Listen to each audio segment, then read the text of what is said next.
Selamat datang di Kismis Madu, tempat di mana manisnya pertemuan bisa berubah menjadi teror makhluk dunia lain.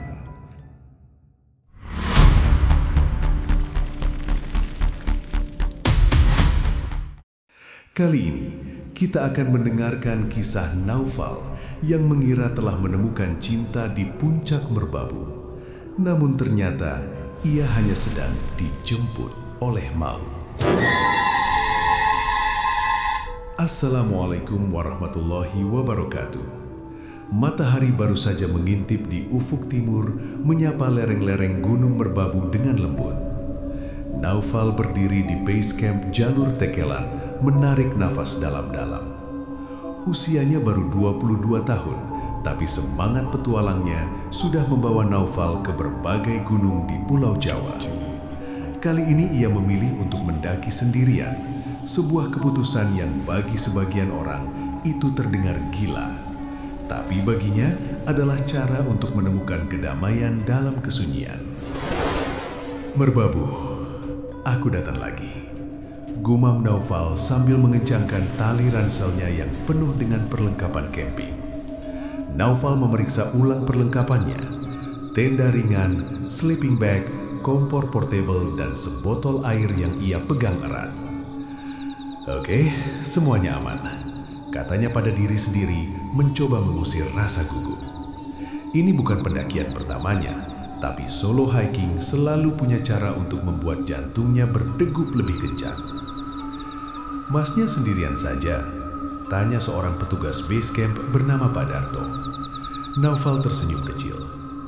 Iya Pak, pengen ngerasain berbabu dengan caraku sendiri kali ini. Hati-hati ya, jalur Tekelan ini gak terlalu ramai.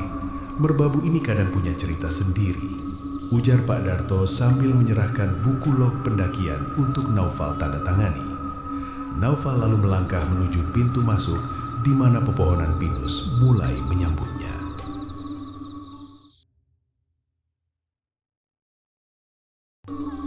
Naufal mulai melambat saat ia mendekati pos 2. Jalur Tekelan kini lebih curam dengan akar-akar pohon yang licin.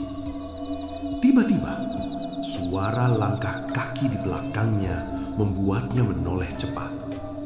Hai, sendirian aja di jalur ini? Suaranya lembut, hangat, dan sedikit ceria. Naufal memandang seorang wanita yang berdiri beberapa meter di belakangnya. Wajahnya cantik dengan mata yang seolah menyimpan cerita. Rambutnya sedikit acak-acakan oleh angin gunung, tapi senyumnya begitu menenangkan. Naufal tersenyum kikuk. Iya, sendirian. Kamu juga sendirian? Wanita itu mengangguk melangkah mendekat. Nama saya Dewi, kebetulan lewat. Lihat, kamu kelihatan entah kenapa kayak butuh teman ngobrol. Naufal tertawa kecil, merasa ketegangan di dadanya mereda. Saya Naufal dan, mungkin kamu benar. Gunung ini besar, tapi entah kenapa rasanya agak sepi. Merbabu punya cara bikin orang merasa kecil, tapi juga spesial, jawab Dewi. Mereka pun mulai melangkah lagi bersama. Obrolan mengalir begitu alami. Dewi banyak bercerita tentang betapa ia mencintai merbabu, seolah gunung itu adalah rumah keduanya.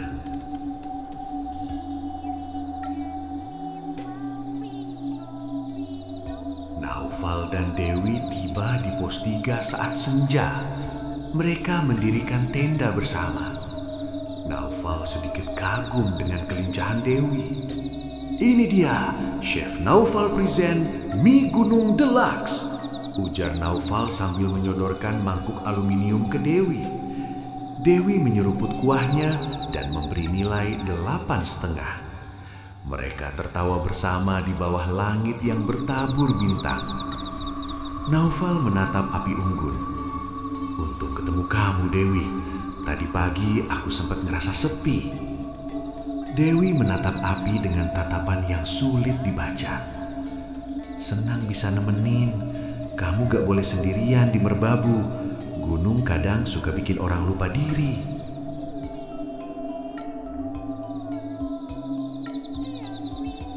Saat mendekati puncak Sarif, cuaca berubah ekstrim.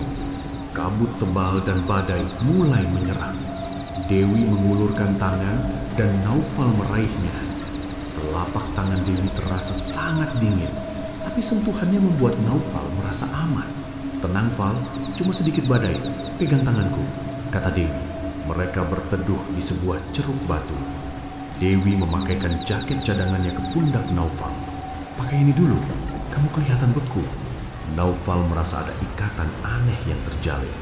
Ia mulai merasakan getar kekaguman yang nyata untuk wanita yang baru ia kenal ini.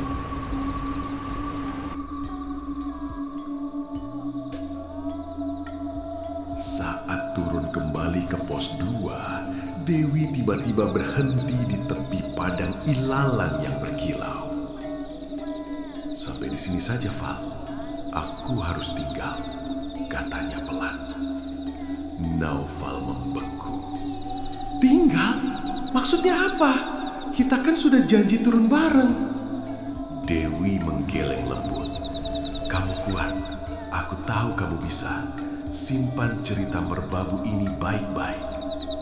Dewi melangkah mundur ke dalam kabut yang tiba-tiba menebal.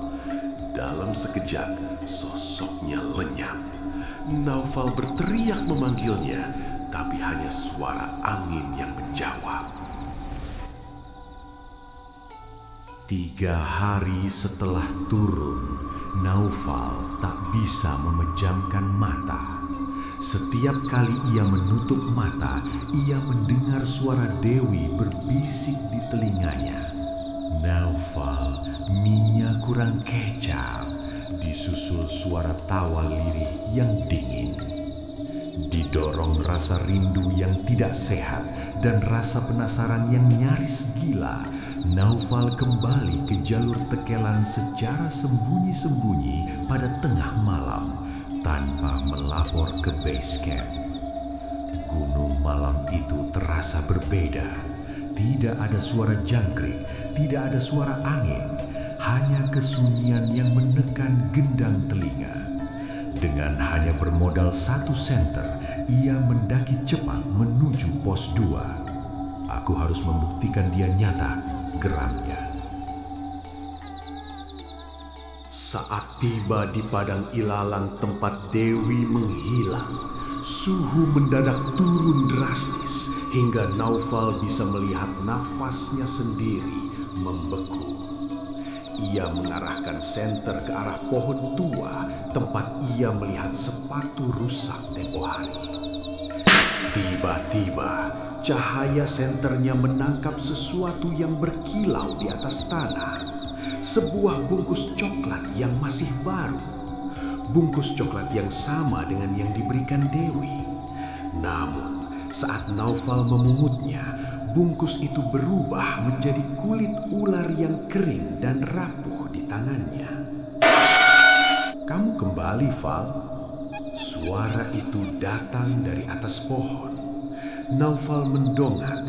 Di dahan pohon pinus yang tinggi, ia melihat Dewi duduk menjuntaikan kakinya. Namun kali ini, wajahnya tidak lagi cantik. Sebelah wajahnya tampak hancur dan dipenuhi tanah. Matanya hanya menyisakan lubang hitam yang dalam. "Dewi, aku mau menjemput kamu." Suara Naufal bergetar hebat. Dewi melompat turun tanpa suara. Ia mendarat dengan posisi merangkak. Tulang-tulangnya berderak keras seperti ranting yang patah secara bersamaan. Kerak, kerak. Ia berdiri perlahan, mendekati Naufal dengan gerakan yang patah-patah. "Jemput aku?" Dewi tertawa. Suaranya terdengar seperti gesekan batu nisan. "Kamu tidak bisa menjemputku, Naufal, tapi kamu bisa menemaniku." Tiba-tiba, suasana di sekitar Naufal berubah. Ia tidak lagi berada di tahun 2009. Senter di tangannya mendadak mati, berganti dengan cahaya obor kuno di kejauhan. Ia melihat dirinya sendiri di masa depan atau mungkin di masa lalu, sedang duduk di depan tenda yang sudah robek-robek. Di sampingnya duduk Dewi yang sedang menyuapkan tanah ke mulut Naufal yang tampak kosong dan tak bernyawa. Naufal mencoba lari, namun kakinya terasa seperti tertanam ke dalam tanah. Tanah di bawahnya perlahan berubah menjadi tangan-tangan pucat yang keluar dari bumi mencengkeram pergelangan kakinya. "Lihat ke belakang, Val," bisik Dewi tepat di tengkuknya. Hawa dingin dari mulut Dewi membuat leher Naufal kaku. Saat Naufal menoleh, ia melihat jasadnya sendiri sedang terbaring di dalam ceruk batu tempat mereka berteduh saat badai kemarin. Jasad itu memakai jaket yang sama dengannya, namun kulitnya sudah membiru dan membeku. Ia tersadar, mungkinkah ia sebenarnya tidak pernah benar-benar turun dari puncak saat badai itu? Ataukah merbabu sedang mencoba menciptakan penghuni baru untuk menemani Dewi? Dengan kekuatan terakhir, Naufal merapal doa dan menyentak kakinya hingga terlepas. Ia lari tunggang langgang menuruni jalur dalam kegelapan total. Sepanjang jalan, ia mendengar suara tawa Dewi yang menyahut dari satu pohon ke pohon lainnya. Seolah wanita itu sedang bermain petak umpet dengannya di tengah hutan yang gelap. Ia sampai di base camp saat subuh dengan kondisi baju tercabik-cabik dan kuku tangan yang berdarah karena mencakar tanah. Pak Darto yang melihatnya segera menyiramkan air putih ke wajahnya. "Mas Naufal, dari mana saja? Kami baru mau buat laporan hilang kedua untuk minggu ini," kata Pak Darto panik. Naufal hanya terdiam, gemetar hebat. Saat ia membuka telapak tangannya, ia menemukan seuntai rambut panjang hitam yang melilit jarinya dengan sangat erat hingga mematikan aliran darahnya. Rambut yang bau tanah dan Kamboja. Di ujung rambut itu ada secarik kain dari jaket pendaki tahun 2004 yang masih menempel kuat. Dewi tidak pernah benar-benar melepaskannya. Ia hanya sedang menunggu waktu yang tepat untuk memanggil Naufal kembali ke rumah mereka di Padang Ilalang. Cerita ini selesai, tamat, sampai di sini.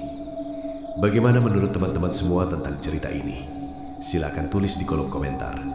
Dan terima kasih buat teman-teman semua yang sudah mendengarkan cerita ini sampai habis.